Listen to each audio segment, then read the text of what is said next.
Rainbow. Welcome, Rainbow. Hello? And Rainbow is playing Bob Blunderbust in our Tomb of Annihilation campaign. Now, you'll notice I didn't say an episode of our campaign because we are actually doing a Bob Blunderbust prologue episode. I've been wanting to give everybody some unique treatment, and I know I've done this before with PJ and Codeman and with some other stuff, so I thought it'd be fun to do that for your character this time around. Excuse me, especially because we are trying to do a strict campaign. So on our With Disadvantage show, we have several different campaigns. Most of them have been casual so far, but this is our first official module, and all the players agree that we want to take it a little more seriously than our usual modules. So we're going to take this one more seriously, build out some backstories better, and try to stick to mission instead of trying to create fun player banter and stuff, which normally is a lot of fun when we're all drinking and or not and just hanging out and chatting and doing some role play. But we want to streamline and actually experience the story of this module. Otherwise, it seems kind of pointless to do an official module. So today we are going to start out with Bob. This is before you meet the party. So we've done a couple sessions of ToA already, and you've already met the party, and you introduced yourself as looking for your husband. So that's what we know about already. We are going to rewind the clock a little bit. You and your husband have a cabin in a little wood called Cloakwood on the Sword Coast, and it's just outside probably like 10 miles, I think, outside of Baldur's Gate City. You are on the coastline because both you and your husband Dean Blunderbust, you enjoy fishing. Fishing is your favorite pastime. And you guys even have a little houseboat that is on the middle of this lake in the middle of Cloakwood. And so you guys are just getting back from a day of fishing. You're tired, and the sun's starting to go down, and it's getting dark outside, and you have pulled the houseboat. You pulled up to the houseboat from your fishing boat. You got inside, and you guys have secured the houseboat to the nearby dock on this very small and very calm lake that you guys basically live your life on. Although you do occasionally head down to the coastline and fish out of the ocean, but that's a whole different ordeal, as you requires stronger fishing poles, it requires different fishing techniques, and you get a lot larger catches when you go to the ocean, but it takes a lot more work. So, but typically you guys spend your time on the lake. Do you know do you have a name for the lake? No, but I'd say it's more of our jobs rather than a hobby. Oh, a job. Okay. So I assumed you had just fished to put food on the table. You actually sell the food at the market. Yeah, we both sell and eat it. Okay. All right. So you guys live on it, but also you take your haul down to Baldur's Gate. Now, one of the things that is important to you and Dean is that where you live and where you fish is kept secret because it's kind of a trade secret. And so nobody knows about this little lake in the middle of Cloakwood. You guys found it one day a long time ago when you guys had very first met, and you guys were trying to find a secluded place to spend some time together. And you found this lake and decided to make it your home. So all that sounds good so far? Yep. Okay. All right, so you guys have just walked inside your home, and you go down for bed, and all of a sudden you hear some screaming in the woods outside. Do you do anything? Yeah, Dean has already fallen asleep. He laid down. He's already snoring. He doesn't seem to be waking from the noise. I try to wake him up. Okay. So what do you do? Shake him, talk to him? Yeah, I shake him and say, get up. Do you hear that? You shake him and he goes, "Oh, what's going on?" I say, do you hear that? And he listens, and you guys hear outside, "Ah!" Like just screaming off in the distance, very faint, but it seems like it's getting louder. I say, And what do you think we should do? and Dean says, "It sounds like someone's in trouble." All right, let's go try to help them, I guess. "I guess so. Let me get the gun, or excuse me, let me get the bow." And he goes and he gets the bow that you guys have in your closet there, and it's a rather large, sturdy looking bow. And he pulls it out and he kind of cocks it with an arrow, and then stays just behind you, but to your side, so he has a clear shot in case he sees anything. And he lets you open the door. Do you open the door? Yeah, open the door. Okay. You guys step out. You step out onto the porch. You have a little porch area that's kind of got two beams at either end, and it's holding up a little bit of roof structure that comes off the side of the houseboat. But then right off the porch, you're connected to a small dock that you guys built together, and you can step right out onto the dock. Do you step out onto the dock? Yeah, and what time did you say this was? It's about 7 right now. And the sun is still up, sort of, but it's getting dark. You guys usually go to bed after a long day's work, so. But it's, not completely dark yet. It's just dusk. All right. Yeah, I'll go out to the dock. Okay, you look around, you still don't see anything, but you hear, "Help! Somebody help!" Do I hear what way it's coming from? Yeah, it's coming. So it's basically straight off the dock. If you head down off the dock and hit land, it's that direction somewhere. And it's kind of foggy out a little bit, so you can only see the trees closest to you, and then it's kind of the rest is shrouded in fog at the moment. All right, I'm gonna start heading out that way. Okay, Dean carefully steps behind you, and holds the bow ready to fire off an arrow, and he's just looking intently, trying to see if he can see something. And as you get closer to the woods, you hear again, "Help! Somebody help me! Help! Anybody!" But you still don't see anything coming from the same direction. I'm gonna continue on. Okay. So you continue on for probably another 5 to 10 minutes, just walking this direction, and you keep hearing this voice, and it doesn't seem to get any louder, until probably about like 8 minutes in. Then finally, you catch a glimpse of, or you catch what's the word I'm looking for? You notice what direction it's coming from specifically, and it's coming from more to your right now. So you've kind of gone to the side of it. Maybe that's why it's not getting louder. So you turn right and you start to head that direction, and it's just really foggy now. All you can see is probably about 15 feet around you, the trees that are within that radius, but beyond that, it's so thick fog now. As the sun starts to go down, the fog gets thicker and condenses a little more. And Dean says, "We probably better turn around. Who knows what's out here?" I agree, and we turn around. Okay, and then as you turn around, you notice that there is a rather tall-looking bugbear that almost looks like something. You've seen bugbears before, but something looks wrong with it. It almost looks like mangled and almost looks sick. Like the face looks sick and cut and almost gangrenous. And the bugbear is just standing there staring down at you with one wide eye. The other eye is like squinted closed, and it almost looks like he might even be missing the eyeball itself. Okay.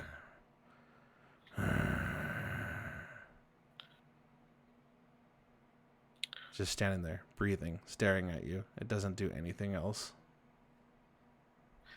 Do I recognize it as it's living or? Oh yeah, it's standing up and breathing. It's Okay. You can see the breath coming out of this thing's mouth. I mean, it's time for you to go, sir. And it pushes past you and Dean. Whoa! Dean pulls up the arrow and aims for it, but it disappears into the fog, and it heads the direction of the sound you were hearing. Do you follow it? I look at Dean. Well, at least it left. Dean says, "You think it's going after that voice? It sounds like it could be a little girl." Maybe, but maybe it could be I'm trying to think of a word here. Bob, if A we trickster demon. if we catch wind through the grapevine that a little girl was attacked and murdered out here, we're never going to forgive ourselves. All right, I guess we can go look. All right, I'll go first this time. And so he steps forward and he He kind of holds the bow up straight into the fog where you guys saw the thing run into the distance. And then you guys press forward, and eventually you come upon. You don't hear any more sound, by the way. You don't hear any more screaming. You just hear some grunting as this thing ran off into the distance. But as you guys are walking, you hear just a little like a little crunch sound, almost like something got hit with a stick or a log or something, and then you just hear a thud on the ground, and then the sounds of something dragging. I'm gonna say, hey, let's follow that sound. And Dean says, I don't know what to do, Bob. We could get ourselves killed, or we could regret not saving someone else. Oh, I say let's just go back then. I mean, we're not hearing any more screaming, are we? What if it is a little girl? What if she's unconscious? Or What if she's already dead? she could be. And then as you guys say that, you look down, Bob, and you see a splatter of blood on the ground. I point out to Dean, so I think she's dead. Whatever that is was dead. Dean gets down and he looks at the blood and he kind of touches it with one of his fingers and then smells it, and he's like, this blood doesn't seem very fresh. In fact, this blood seems old and coagulated. Take a look. All right, take a look. Okay, you bend down. You notice the blood has that like dark look to it, like it's been drying for a long time, and like it's kind of clumpy, like it's coagulated, got the consistency of like cottage cheese, but blood. It looks very gross, but definitely not like fresh blood. I look at Dean and go, I don't know what we could do. I mean, if we don't hear any screaming or anything, we could be out here for days looking. Yeah, I guess we don't know where to go, and the fog is going to prevent us from finding anything. All right. I think we should head back before this fog gets even worse. I think we head back then. Yeah, let's go. So he starts. You both start heading back, and you realize that you don't fully recognize the area you're in. You guys know Cloakwood pretty well, but it's a decently sized little forest, and with this fog and it being dark now, by the time you've made it to this point, by the way, it's dark. The moon is pretty bright though, so you still have a fair amount of light, but yeah, it's dark and it's foggy. And go ahead and roll me a perception check. Perception. It's in skills, right? Yeah. And you can do it with advantage because Dean's going to help you.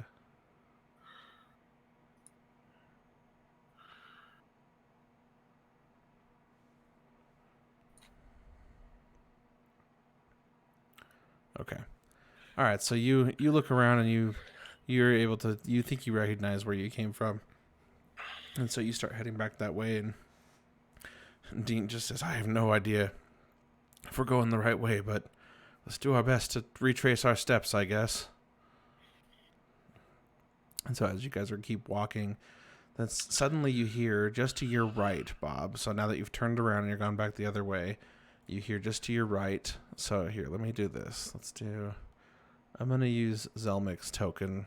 So just pretend that's Dean for now. So you guys you found the blood like right here where this X is. You see that? Uh-huh.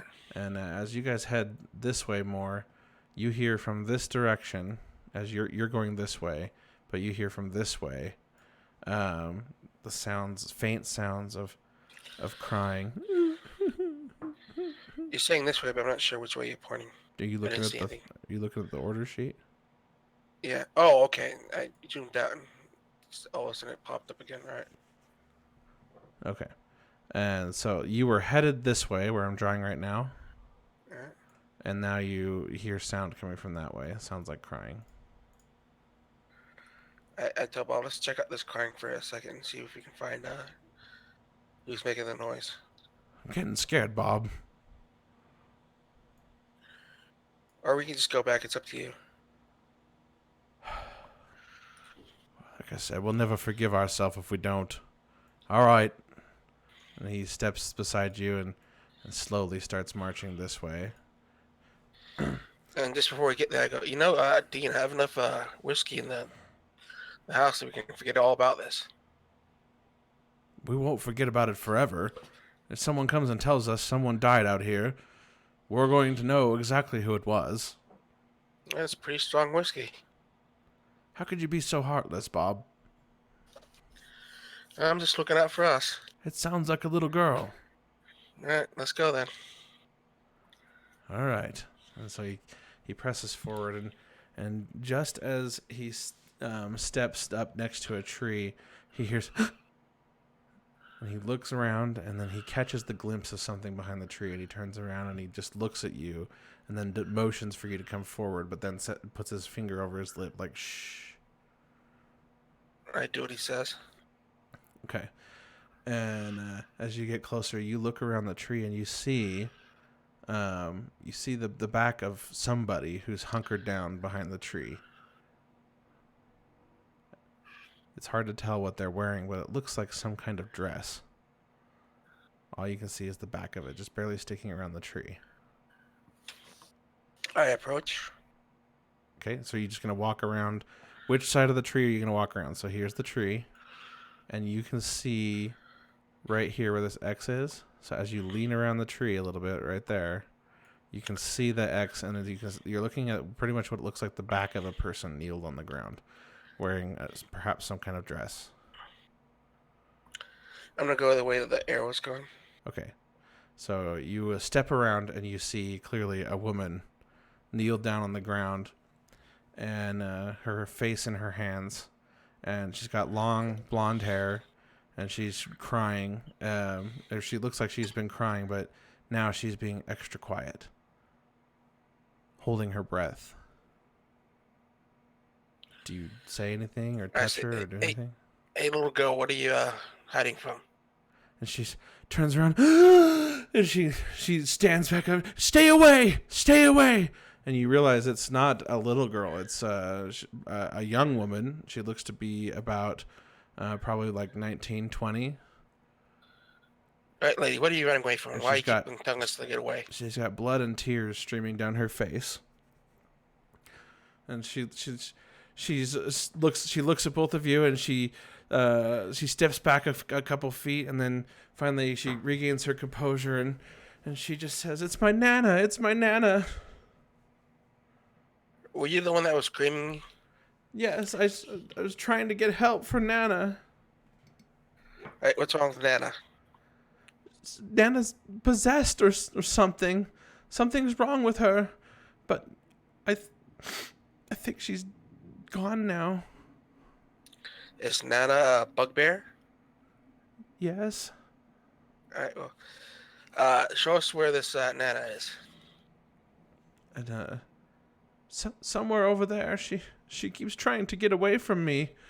And you look in the direction she's pointing. She points off this way, and you've stepped around here now.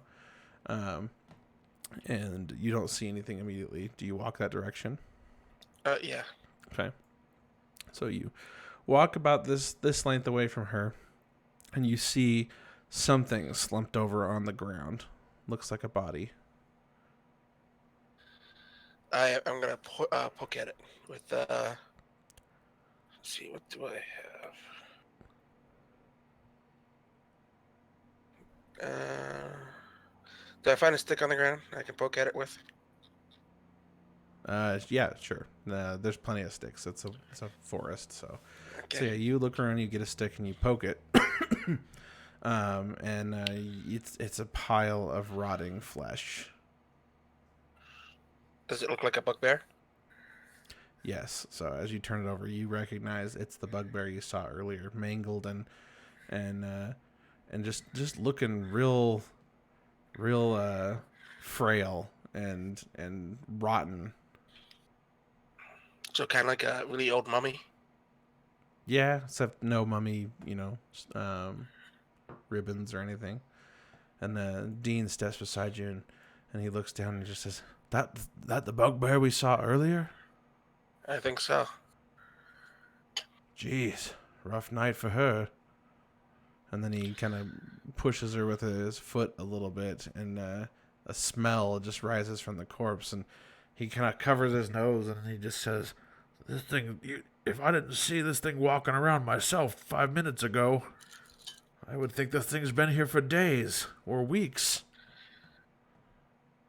Well, let's get the girl and see how far away she lives. And you go back to the little girl. Do you say, or the young girl? Do you say something to her? I say, where do you live? She says, I don't know. Nana ran into the forest, and I followed her, and we live in the city, Baldur's Gate. But I don't know how to get back there. All right, come with us, and we'll go take you to Baldur's Gate tomorrow with our fish. Okay. Is there any more of you out here? No, just me and Nana. I couldn't find anybody to help. All right, let's get back to our place, and we'll take you to the city in the morning. Okay. All right, so it takes you a little while, but you finally manage to get back to your place. And then as you get back there, so this Dean basically goes in and finds some stuff to put in the fireplace. You have a little fire pit on the outside edge of your home, and he loads it up and starts a fire to get things warm inside. And then he finds a blanket and sits her in a chair by the fire and puts the blanket on her. And he says, "Here you go. Hope you stay warm. Let me know if you need anything else, and we'll help you find your family in the morning." And she just looks up and she says, "I don't have any other family. It was just me and Nana. Where did you live? In a house, or? We live in an apartment. It's a cheap apartment. It's not anything remarkable, but it's all that Nana and I could afford." Huh. Do you work? I don't. Nana and I would just. She just kind of goes quiet. She doesn't really seem like she wants to be very forthcoming. I'm gonna mentally inspect her and see if she might be a good fisherman. You're gonna inspect her? Yeah, mentally, and just kind of give her a look over and see if she'll be a good fisherman. All right, roll me an insight check. Insight.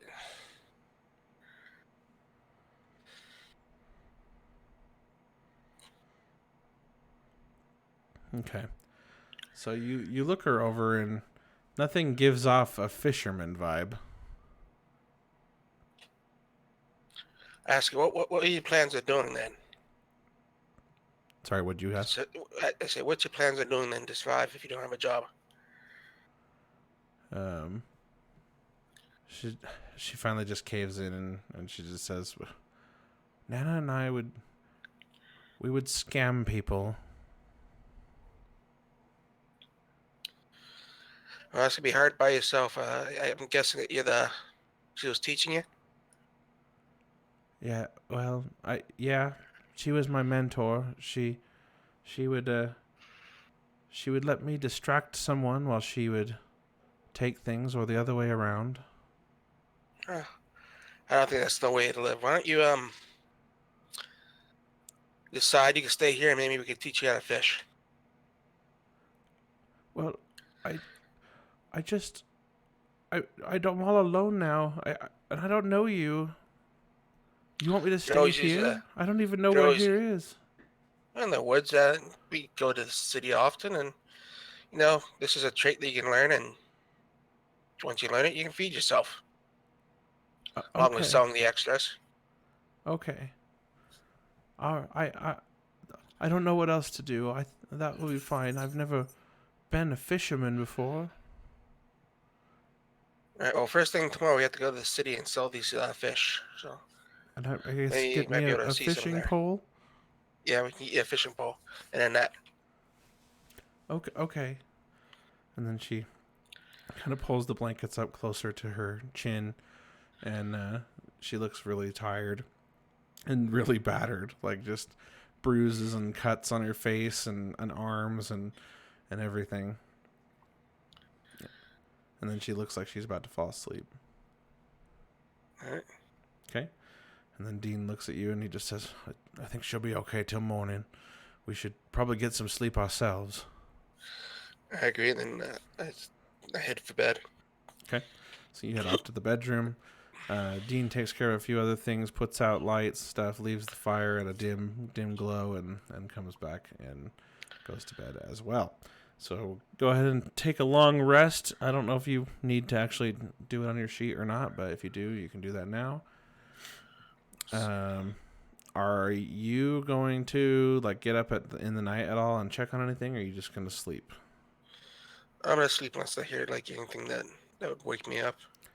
Okay. All right. Now it's the next morning. I need you to roll me a. I think it's going to have to be a perception check. Perception. I'm trying to think if there's a better check to have you roll, but I think that's the best one.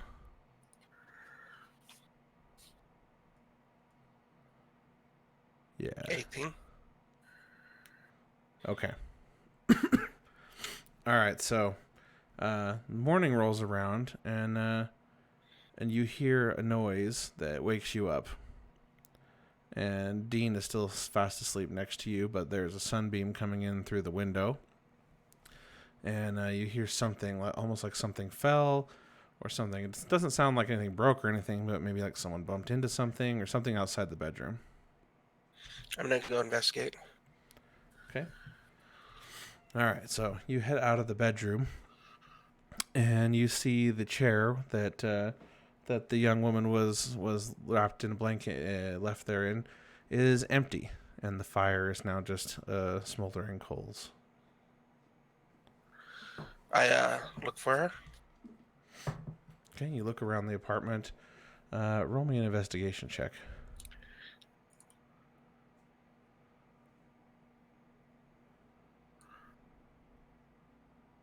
Okay. You look around and you don't notice anything. You can't find her, and you don't notice anything else out of the ordinary. And so, you step outside and you look around outside, and she's nowhere to be found. I go back and wake Dean up, so maybe Dean can help me find her. Okay. You wake Dean up and you tell. What do you say to Dean? I say, that lady's gone missing. And then he gets up and he's, missing? Where could she have gone off to? And he gets up and he looks out and sees the chair and he's like, well, I'll be, you're not wrong. And then he looks around and he looks over in the corner by the door and he's just like, looks back at you and then looks back at the door. And then Dean says, did you take our fishing poles somewhere else? No. Well, they're gone. And he points over to where you guys keep them leaning up against the door and they're missing.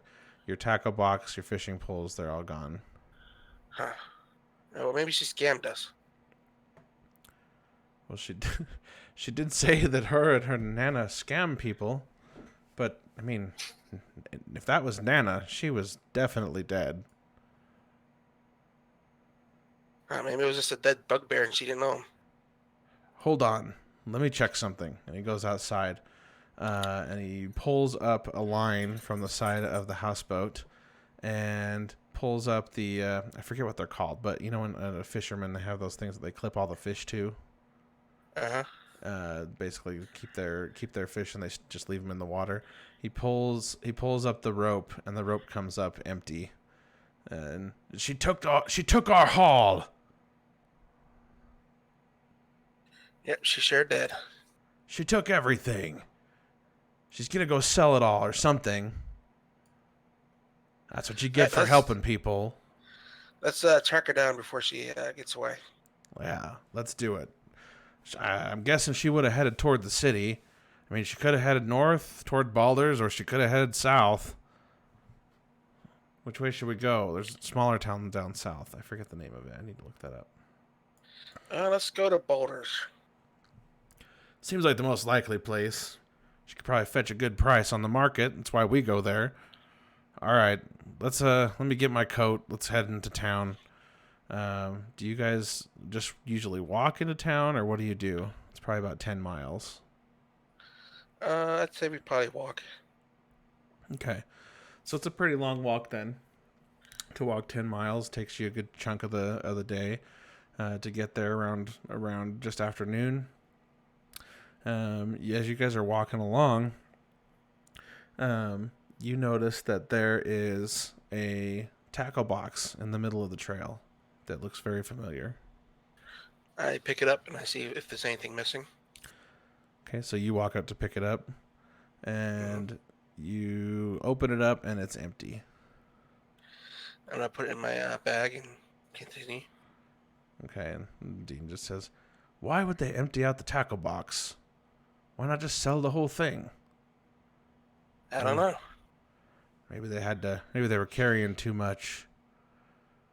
And then he's like, "She couldn't have done this alone. Take all our fish, both our fishing poles, our tackle box.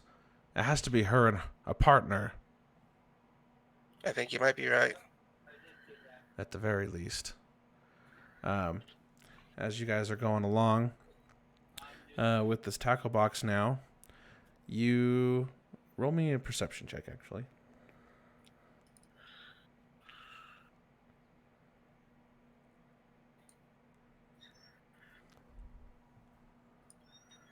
Okay. You see that on the sides of the trail, you see a little tatter of cloth that looks familiar to you, and you recognize it as a piece of that girl's dress. I'm gonna inspect it. Okay. You look at it, and it's tattered, and it looks like it caught on the tree branch and was torn. But as you look around, you look at the ground, you see that there are a litany of footprints. It looks like there was a scuffle of some kind. Do I see which way the footprints go?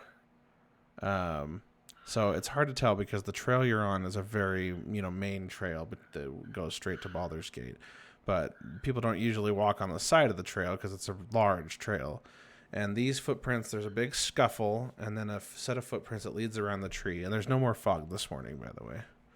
And so you see about 3 sets of footprints that you can distinguish, all headed north off the trail. So here, I'm not doing a good job of drawing this stuff for you. Here's the main trail.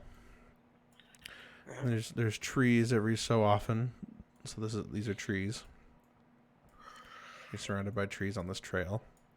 And you found the piece of cloth there. You found the tackle box here.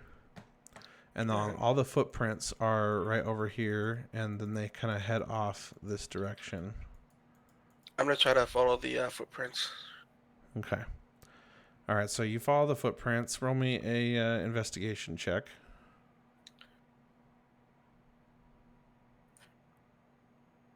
Okay. And the footprints get a little fainter and fainter as you approach a part of the forest just off this trail that has like a lot of ground debris from the trees. Like when there's lots of leaves and sticks and stuff on the ground, and so there's no more dirt, and so the footprints are a lot harder to discern now. Okay. And so you kind of have to you have no idea which direction they would have gone from here. And Dean comes up behind you, and he just says, "What did you find? Did you find something?" Oh, the footprints are getting harder and harder to follow. And he looks down and he goes, "Yep, yes they are." And then he looks around, and he looks about 10 feet off to the right. And he's like, "Look over there." And you see another patch of dirt, and the footprints seem to continue that direction. I'm gonna follow them. Okay. All right, you follow the footprints for about another 10 minutes, and you come up upon a precipice. And it's basically like this giant pit in the middle of the forest that goes down, and you can't see how far it goes down. The rim of it is kind of obscured by rocks and one tree that juts out from the side. So this is sort of at the base of this tree.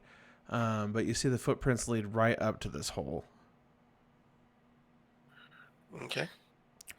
Is it a hole we can go into? Is it just going deep down, or? Yes. So it looks like that you would fall, like if you would need like rope or something to go down in it. So yeah, you could fit in it if that's what you're asking, but there's no like stairs or anything like that. Like you would need to basically go climbing down somehow with rocks and roots and stuff. Looks like it'd be pretty hard, high chance of slipping and falling. I look at Dean and go, well, I think we should just cut our losses, get some new tackles, new fishing poles, and if we see her again, Is someone see. there? You hear coming from the pit. I look at Dean and go, should we answer? I don't know what to make of this situation.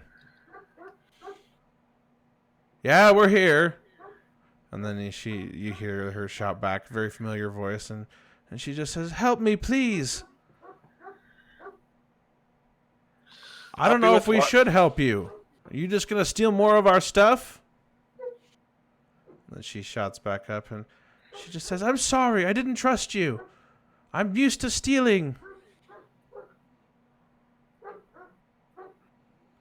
Who's got you down there? No, but it's just me down here. A bunch of men grabbed me on the trail. They stripped me of my belongings. They took my everything I took from you, as well as everything else I had, and they tossed me in here. I can't get out. I've tried. The walls are too muddy, and the roots don't extend down far enough. Do we see her down there? So no, you just see blackness. So, and from the sound of the way her voice is echoing up out of the hole, it sounds like it's got some distance on it, maybe like 30 feet or something. It can't be too far since you can hear her pretty clearly, but far enough that she clearly can't climb out on her own, at least so she claims. Is there a tree nearby? Yeah, so there's here, let me clear this drawing and redraw you a new setup. So here's some rocks. The footprints lead, these little lines just pretend they're footprints. There's like 3 sets of footprints that kind of all lead up to this precipice. And then there's these rocks. And then there is a tree.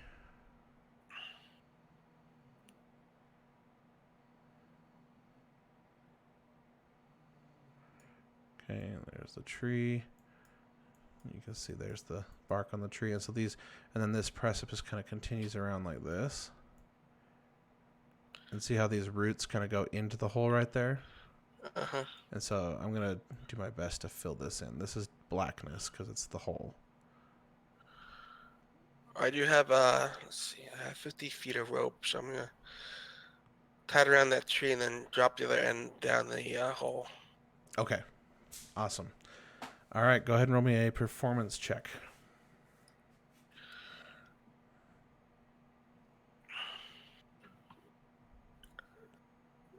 Okay. All right, so you tie it around the tree. It seems like a pretty snug knot. And then you throw the other end of the rope down the hole. And then you don't hear anything. I yell, grab the rope and start climbing. How much rope did you have? 50 feet? Yeah. Okay. All right, and she shouts back, and she just says, "I can't see. Where's the rope?" I'm going to light a torch and toss it down. Okay, so you light a torch, and then you toss it down the pit, and you watch as it lights at the sides and goes all the way down, and then it hits the ground, and you can see the ground there, but you don't see anybody. Well, we don't see you. Well, I see you, and then oof, both of you from behind get shoved into the pit as you guys fall down, and you need to roll me a Constitution saving throw. That's under main? Yeah, on the right side it says saves. It's CON? Yep. Okay. No. All right, so you fall into this pit, and you fall about 30 feet, and you desperately trying to grab onto the sides or anything as you fall, but you hit the ground, and you get knocked unconscious, and you take, let's see, 1 second. You take 7 points of damage. Okay. Actually, excuse me. My bad. You take 11 points of damage. Then I'm almost dead then. You're unconscious. Let's see. All right, it says death saves. Okay. You're unconscious. Don't worry about the death saves for now. You are unconscious, and you don't know. Everything goes black. Okay. Some time passes. You don't know how much time, and you wake up, and you are in tremendous pain. Go ahead and give yourself 1 hit point.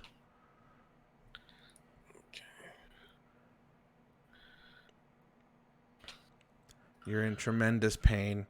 Everything hurts. You think you may have some broken ribs. You really took a blow when you hit the floor, and there is light coming down from the top of this hole. But you don't see anything else. Your torch is down here, but you do not see Dean. I yell out for Dean. Okay. You yell for Dean, and it just echoes through the hole. Dean, Dean, Dean. And you don't see or hear anything. And the torch is out, by the way. But there's enough light to see from that's coming in from the top of the hole. Do I see any sign that he was also thrown down, or? So it does look like you can see you made an impact in the mud. It's not like super muddy, but it's like a clay like mud. And you both made an impact on the ground, and you do recall him falling with you. But now he doesn't seem to be anywhere to be found. And you said the torch is on the ground? Yes. I'm gonna grab the torch and light it.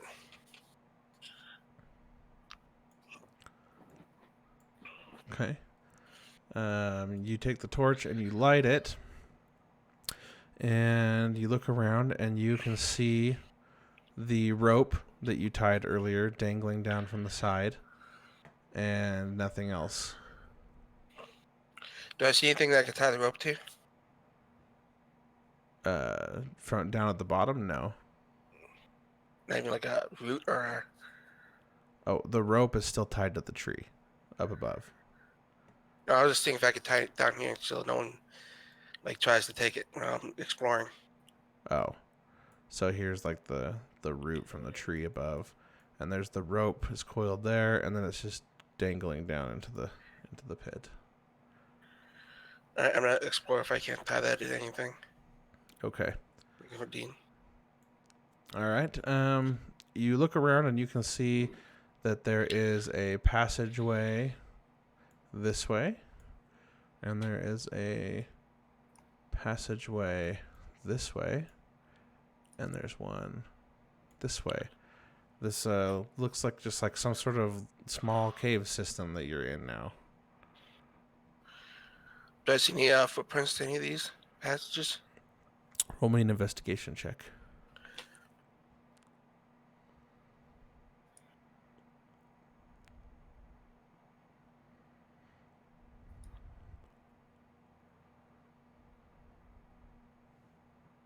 Okay. Yes, you see that there are very faint footprints leading from kind of near where you fell, and they head off that way. Okay, I'm gonna follow them. Okay. As you look walking, you notice that the footprints are accompanied by something else, some sort of grooves in the mud. And after a minute of thinking about what could make those grooves, you realize that this person is probably crawling on all fours, dragging their arms. I'm gonna continue following. Okay. You go into this cavern. Let's see. So here is this is where you came from. I can't draw arrows, apparently. Anyway, that's where you came from. And then this cavern seems to wind on for a while, or for a short while. But you eventually you round the corner here, and you come across Dean. He's on the ground. You can't tell if he's conscious or if he's unconscious or otherwise. And he's just laying on the ground right here. I'll just draw a little blob. and his arm outstretched, like he's trying to drag himself to get help or something. Okay. I'm gonna try to wake him up. Okay. What do? Shake him? Yeah. Okay, you shake him, nothing happens. I try to slap him softly on the face a few times. Okay, nothing happens. I'm gonna check him over medically. Okay. Roll me a medicine check.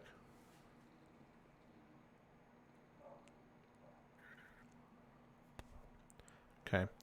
You have a hard time determining what his state is, but as far as you can tell, he's dead. Okay. I'm gonna lift him and take him back to where we were. Okay, go ahead and roll me a athletics check.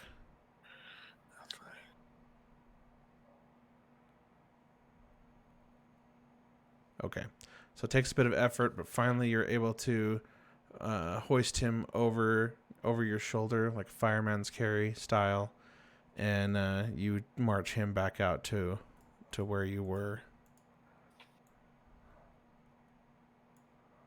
All right. Can I tie him to the rope?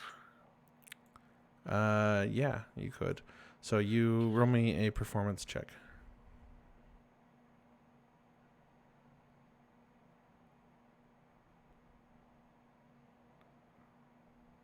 Okay.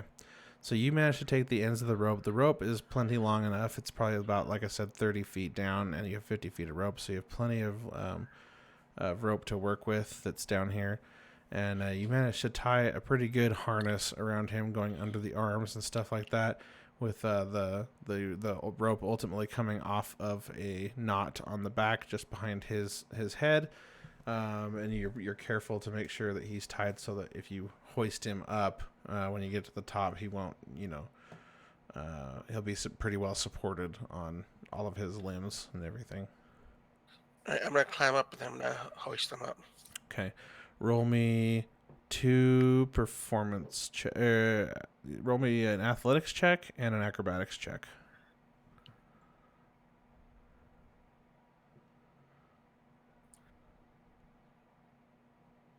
And acrobatics. Yeah, and then acrobatics. Okay.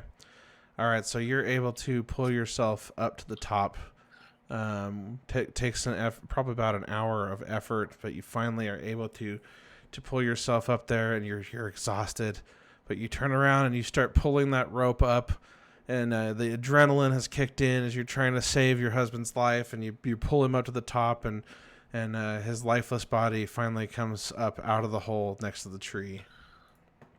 All right, I'm gonna follow our tracks back to the path and then go to the main city. Okay. All right, so you're able to make it back to the path. You have Dean hoisted over you, and you make it back into the city. And immediately, there's already some activity coming out of the main gates of the city. But this one woman, she's carrying like a giant milk container, those big milk jugs that they carry around on their shoulders so they can like fill them up. And she's walking by you with one kind of hoisted up on her shoulder, and she says, "Oh my, is he okay?" I need help. Right away, come with me. We'll find you some help. And she starts running inside, kind of gesturing for you to come with her, and starts running through the main gates. And she runs straight to this one little tent that's right inside there that has a medical first aid symbol over the top of it on a wooden sign. And she runs into the tent and she just says, "This man needs help. This man needs help." And then she pokes back out and waves for you to come, bring him here. I'm gonna go in. Okay. And as you bring him inside and you lay him down on a table, they start to get to work, and you can see that there's three people in here that are dressed in almost like whatever the medieval version of Scrubs would look like. And they're just they covered their faces with some canvas, and they kind of look very similar to butchers almost, actually, but they are clearly they're skilled in whatever medical skills they have. But then they join hands around this table, and you see this like pinkish purplish glow emanate as their hands connect and like glows through them. So it like goes up one person's arm, through their body, down their other arm, into the other person's arm, through their body, down their arm, as they form this locking of hands around the table. And this energy then kind of goes inward and hits Dean on the table. And they just start chanting in a language you don't recognize. And they do this for about 45 minutes. And you just sitting there with anticipation, just wondering what's going to happen. And hold on a second. I don't know what that is. Anyway. Okay. And you're just sitting there with anticipation, and then finally they let out a deep breath. As they all start breathing heavily, like they've just been like really intensely holding their breath and focused on whatever ritual they were performing. And then after a moment of them all just like kind of looking down worriedly, Dean lets out a deep breath as well. Oh, what happened? And he's like puts his hand on his head, and he's like, did they hit us? What happened, Bob? She pushed us down. And he I tell him that she kind of pushed opens us his eyes down. and looks at you, and he sees everyone around him. Whoa, where are we? Pushed us down We're in where? Baldur's, that hole was looking down. Hole. Trying to save her. Oh, right. Oh, the girl. We followed to the hole. Did we save her? No, she pushed us down. Oh, that little shit. You were right, Bob. We shouldn't have helped her. Oh, Well, it's and he over sits with up now. and he puts his legs off the side and he says, "What happened? Where am I? Is this this is the medical tent? We're in Baldur's Gate, aren't we?" Yeah. Wait a minute. And he looks around and he sees the remnants of glowing purple energy from the people around him, and they kind of take their little canvas masks off and everything, and they are elves. You couldn't quite tell before. They were wearing like nets over their head, and you couldn't see their ears or anything, but as they start to take off all their gear, you can tell that they are elves. And one of them, as he takes off his mask, he just says, "You're a lucky one. Any longer and that ritual probably wouldn't have worked." And then he starts putting stuff away. And then the one of the other ones comes up and just says, "That will be 300 gold, please." Do I have 300 gold? I doubt it. I don't know. I say, we're gonna have to. Oh, we do business in this town quite a lot. Typical. Everyone expects us to perform our miracles, but nobody here has the money to pay. We gotta put food on the table too, you know. Are you here regularly? Because we come here regularly selling fish. Fine. Go move along. She clearly seems like this happens a lot. And I write down on a note 300 gold. I'm gonna say who do I owe this to, and I can come back here next week with some fish and some money. Hedgen's Medical Services tent. I write that down. Okay. And she just says, she looks at you. She just says, "I doubt you'll pay, but if you do, that would be great. It would help us feed our families." We'll be back. You like fish? We can also give you some fish. And she just kind of looks at you and just says, "You don't look like you have an ounce to your name." Yeah, we got robbed. A likely story. By some woman, and I describe it to her. Describe the woman. Yeah. Okay. And she just kind of goes, just shrugs, and she goes, "Well, if you can pay, come back. Otherwise, see you later." Oh, you might want to watch out because there was some. I explained the bugbear and how she was, her responses were. And then we found her like kind of rotten. A rotten bugbear? Yeah, before she was yelling and screaming and just acting like she had some kind of rabies. Oh, I've been hearing stories like that. Something has been amiss lately, it seems, but You know, rumors spread. It's probably it's probably just a rumor. Keep your eyes up because we saw it. I'm sure you did. We'll see you next week. All right. And then she kind of ushers you out of the tent while they prep everything. And Dean kind of stretches and puts his arms up and in the air and stretches them out and pops everything. And he just says, you know, you look a little worse for wear.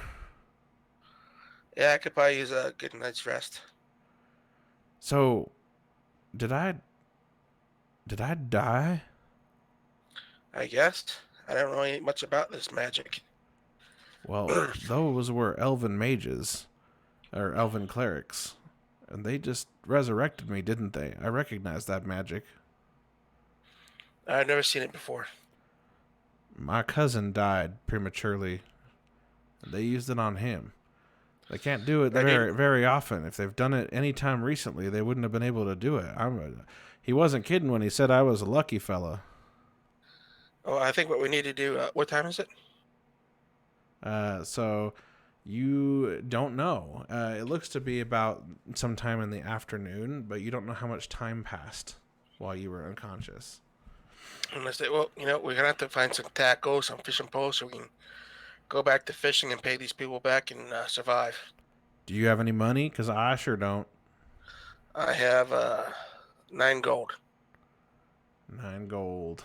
We'll have to make it work. I think that should be plenty to at least get some basics.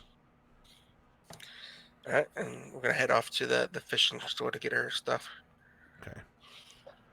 All right, so you guys head off to the fishing store and get your stuff, and then I'm just gonna fast forward until the next day, unless you have anything else specific you would like to do in the city. No. How much money did I spend? So you just ended up spending a gold, because a gold. I like to keep it simple, so I think of a gold as about $100. Okay. And so that was enough for you to guys get the basic supplies. All right. Okay, which means that 300 gold was about $3,000. Or wait, no, $30,000, right? 300 times 100. 300 times 100. Yeah, $30,000. Yeah, that sounds about right for being resurrected. All right, so you guys buy up your stuff. You make your way back home, and then Dean, as you guys get your stuff inside, and it's now very late. It took you the rest of the day to walk back home, and you, by the way, you realized that you were unconscious for an entire day, and that he was dead for at least almost an entire day. As you guys were interacting with the citizens of Baldur's Gate, you realized that a whole day had passed from when you guys were dealing with the hole. And so anyway, you guys get back in, and Dean just says, "Why don't I make you something? You still looking pretty rough. We should patch you up. All right. And let you rest." And so he sits you by the fire, puts a blanket on you, goes to make you some food. Eventually he comes back with a sandwich, puts it in front of you, puts some water in front of you. I'm going to eat it. He just says, "Enjoy that, Bob, and I want to thank you so much for taking care of me. I always knew you loved me, but that really meant a lot. You saved my life." No problem. We're going to do a lot of fishing tomorrow, though. Yes, we are. Why don't we hang around? If you see that girl, I think we should just shoot her instead. I think no more helping people. All right. I'm gonna catch me some shut-eye. Join me when you feel like you're ready, and then we'll start fresh tomorrow. All right, I'm gonna join him. Okay. Go ahead and mark a long rest.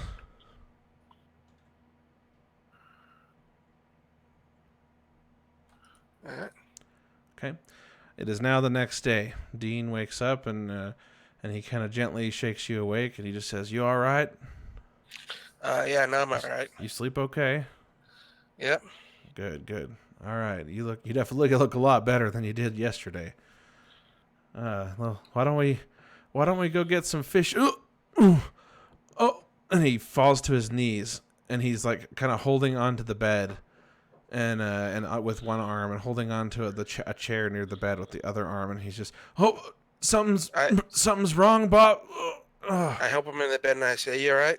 And he just kind of starts to, he holds his chest and then he holds his stomach and then he holds his head and he's just like, it hurts everywhere. It hurts. Everything hurts.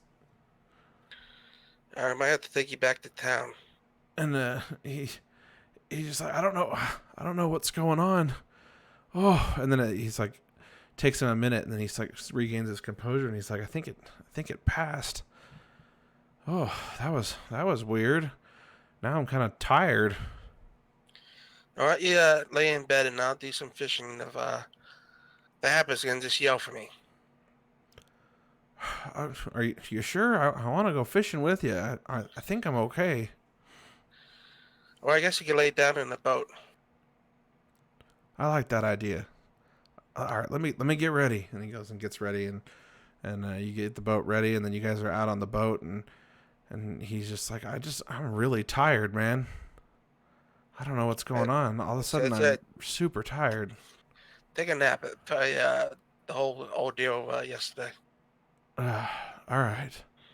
And he goes back, like you guys pull back up to the house, and he goes back inside, and he takes a nap. And then I'm just going to fast forward to the next day, if that's okay. All right. Okay. You guys go to sleep. The next day, he wakes up, and he's just like, he wakes you up, and he just says, hey, Bob. Yeah? I feel even tireder and weaker than I did yesterday. Maybe we should go back to the city. I think we got to do something.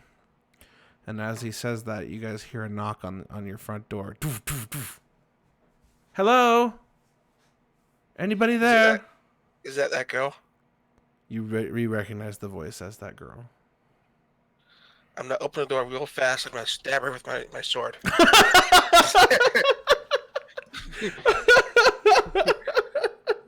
All right, so you grab a sword and you you go to the door and you fling it open. Let's see. I'm gonna need you to roll initiative.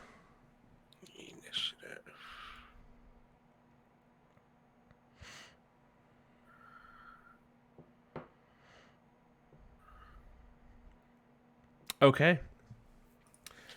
All right, you are first to attack. We're not going to use the combat tracker here. Go ahead and roll your attack roll. Oh, I don't see my weapons in this sheet. Let's see. Oh. Uh-oh. I also have to use the D&D Beyond sheet. Yeah, tell me what weapon you have on that sheet. I am going to use my great sword. Great sword.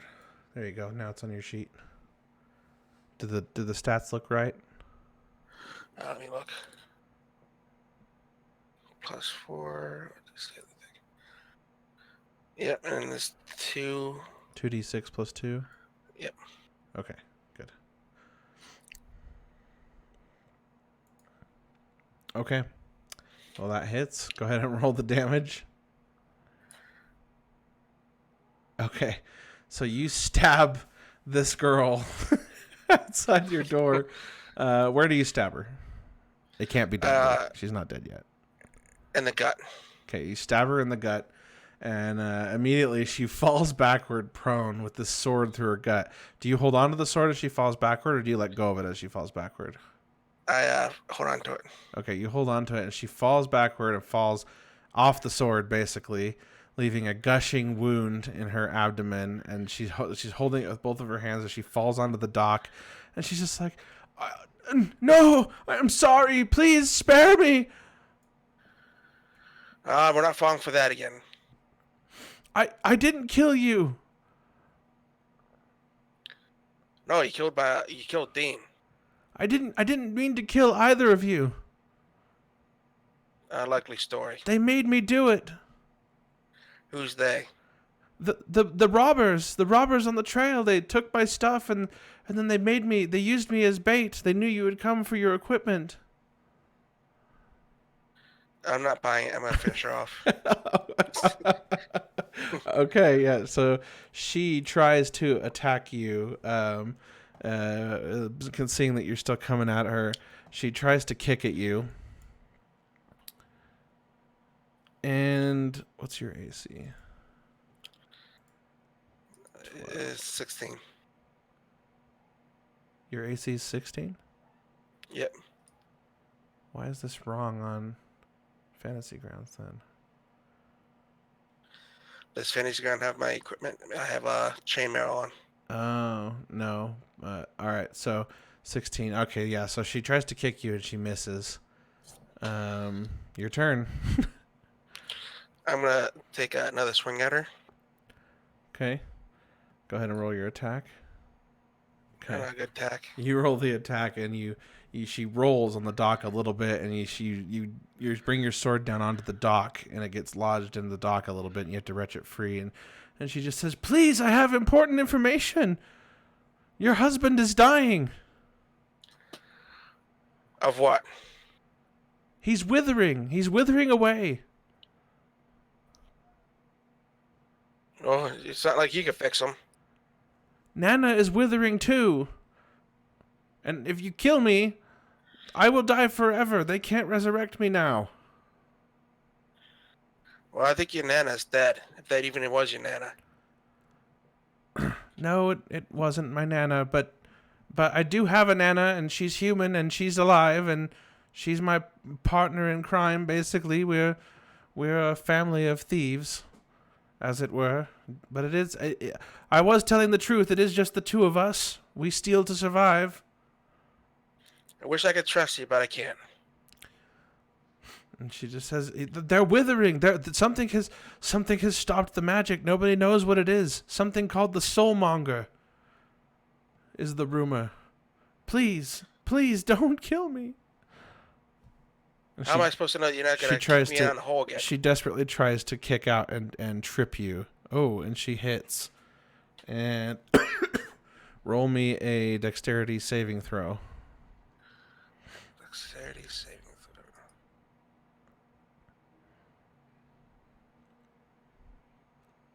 throw.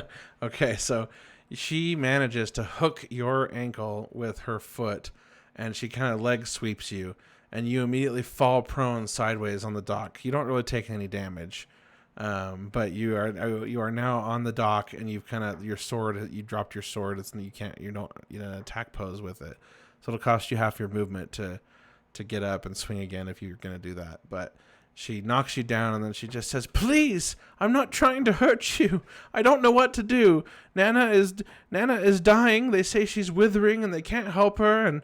And I know your husband. I know your husband was resurrected. They told me they resurrected him.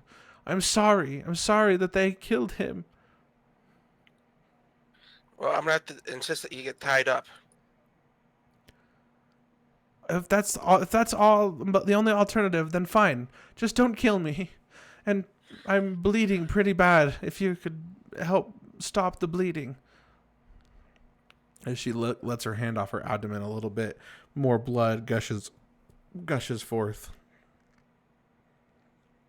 I'm going to take some of the fishing string and sew her up. Okay. All right, so do you tie her up first, or what are you doing? I'm going to tie her up, and then I'm going to use the fishing line to kind of sew up. I'm going to make it as painful as possible. Okay, so roll me a performance check for the tying, and a medicine check for the stitches. Performance.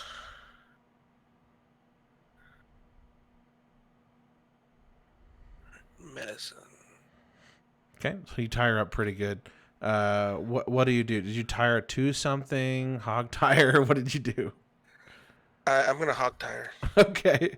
All right, so you've hog tied her on the dock, basically, and then you reached over to your fresh new fishing line, and you pulled some fishing line free, and you go to sew her up, and you find that the way you tied her up is just making it really difficult. I'm going to try it again. Okay, so the way you've tied her up has just made it pretty much impossible, so you may want to bring her in and tie her to a chair or something instead. I'm going to pick her up like a suitcase and take her into the cabin and tie her to the chair. Okay. Roll me another performance check. 1 minute. I dropped her and I'm going to have to pick her up again. You pick her up, and as you go to pick her up, you trip on the threshold on the doorway, and you knock her head into the support post on the porch of your house, and you drop her, and she rolls into the water, hogtied, and she's like, "No!" I go and pick her up again. Okay, so you reach down to pull her out of the water. Mm-hmm. Okay, performance check.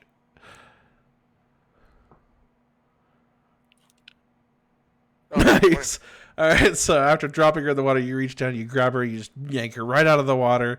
You bring her inside. You untie the knot and set her up in the chair in a sitting position, and then tie her arms to the armrest of the chair and tie her legs and everything. And then you get to work, and you finally manage to stitch her up. She's not bleeding anymore. I leave it in the chair and I get my sword and I come back in. She's very pale looking now. She lost quite a bit of blood. And I check on Dean before I talk to her. Okay, so you go in and Dean just says, "How's everything going, Bob?" I explained to her what happened, and I said, she says you're withering. Withering? Can we trust that little bitch? Oh, she's tied up. We can always just carry her around like a suitcase because she's not getting untied. Whatever you say, Bob. What does it mean, withering? What is she trying to pull on us? I don't know. Let's go back into town and we'll talk to that lady at the tent. What about her? Oh, we'd have to just take her along as a suitcase. All right, so are you gonna carry her back into town? Yeah. Okay. All right, so roll me. You know what? Whatever. We're done with rolls for that for now. We'll just say that you do it. You untie her from the chair. Do you let her rest a while at least, regain some blood? No. No. All right. So you just grab Dean. You hold his hand to help keep him steady because he's definitely struggling to maintain his balance and stuff as he's feeling pretty weak. And you guys walk back into town. Again, it takes you a long time to get into town. It's about afternoon now, and you've made it out to the main gate. And as you walk out to the main gate, you can see there are fewer people. It's not the activity is not nearly as bustling as it was the other day. But now, and everyone I don't know, the cheery feeling in the town is just kind of gone. And now it's just everyone is just kind of looking a little frantic and stressed. And you run into that same lady that was carrying the milk jug the other day, only this time she's carrying a basket full of clothing. And she rounds the corner and she just says, "Oh, fancy meeting you here again." And then she looks and she says, "And you look like you're doing better." To Dean. Dean just says, I thought I was. Now I'm not feeling so hot." And while we're talking to her, I just kind of drop the girl, uncaringly. And On the ground like a suitcase. She just says, "Were you dead when I saw him? Was he dead?" She looks at you. I think so. And she just says, "Oh no, so and this girl here said something about a weathering. You had to be resurrected then, didn't you?" And you point to the girl and say, and she looks down and she goes, "What are you doing with her? Why do you have a girl?" She tried to kill us several times. Tried to kill you? Two grown men? This young girl? Was trying to help her get out of the hole that she said she was in, and we tied her up and you untie her right. You untie her right now, or I'm going to get the guards. Oh, that's good. That's exactly where we're taking her. Fine, guards. And she marches back into the town, and right at the gate, there's these two guards right at the gate, and one of them turns his attention to her, and she just says, "These two men have this poor woman tied up, and I don't know what they intend to do with her." And both the guards step forward, and they just said, "Whoa, buddy, where are you going?" "Oh, we're taking this girl to you because she tried to kill us several times. She tried to rob us. She did in fact rob us. This young girl tried to kill and rob you." "Yeah, well, she acted like she was in a hole, and we tried to get her out with a rope, and she kicked us right in when we were trying to help her." She's just like, she's hogtied on the ground. She says, And he's like, "You let her go. Get her up." I hand her to him, and I go, "There you go. You can have it." All right, so they untie the knot on the back so she can stand up, and then as she stands up, he pulls the bandana that you have in her mouth out, and he looks at her and he says, "You again?" And then he looks at his guard buddy, and he just goes, "All right, yep, we believe you." And then they escort her around the corner into town. And she says she has some kind of information about the weathering. The weathering. She told you about the withering. And then so the older woman who is carrying the basket of laundry, she just says, "It's withering, not weathering, withering. You're withering." Okay. And then, "Dean, unfortunately, you're withering too. Nobody knows exactly why. There's rumors of an artifact called the Soulmonger, and the Soulmonger has basically stopped all resurrection magic, and anybody who is resurrected from resurrection magic is now started to wither away. Each day it gets worse and worse until I feel the worst happens." Was I resurrected? No, you didn't die. Remember, losing all your hit points does not mean you die. It means you go unconscious. Because he said I was also withering. No. Who said that? She said you're weathering, and she said Dean's weathering as well. Unless I misheard you. Either I misspoke or you misheard me, but she was talking to Dean about how... so she's aware of other people withering because of what's going on. And then she turned to Dean and she says, "I'm afraid you're withering as well, Dean." So that was the as well. It's like in addition to other people. Sorry. I maybe phrased it poorly. Or was any trying to figure out what's going on, how to stop this? Nobody knows. I do know that there's a woman, Sindra Sylvain, who is recruiting people to find this soulmonger. You might want to talk to her. That's the best I've got. All right, can I leave Dean here? And then she looks at him and, "I think you best. I don't think he'll be of any help with you on your journey." All right, I'm going to try to fix this, and you WhatsApp to him. I'll be right back. Very well. Will do. You can come stay with me, sir. And then Dean, she kind of puts his arm over her shoulder so she can help support him. And then he just says, "Thank you kindly, ma'am. I'm sorry to put you out."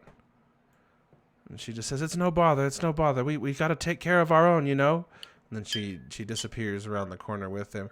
"Now, Bob, you get this done, you hear? You do whatever you can to turn this around, or you're going to lose Dean again. We're all going to lose people." I sure will. All right. And then I think we'll leave it there. All right, I guess we're going to have to recon the whole thing then. Just a little, if that's okay. All right. Because you just said you were looking for him, but now you know where he is. Instead, you're trying to save him. Is that okay? Yes, all right. Okay. All right. Let's see here. All right. If anybody is listening, thank you all for listening. And we will be doing the follow-up episode 3 of our ToA show, of our campaign, Tomb of Annihilation, next Wednesday night. And so that'll be our first episode of this campaign in strict mode, where we will be taking it a little more seriously. We will also have at least one new player joining us.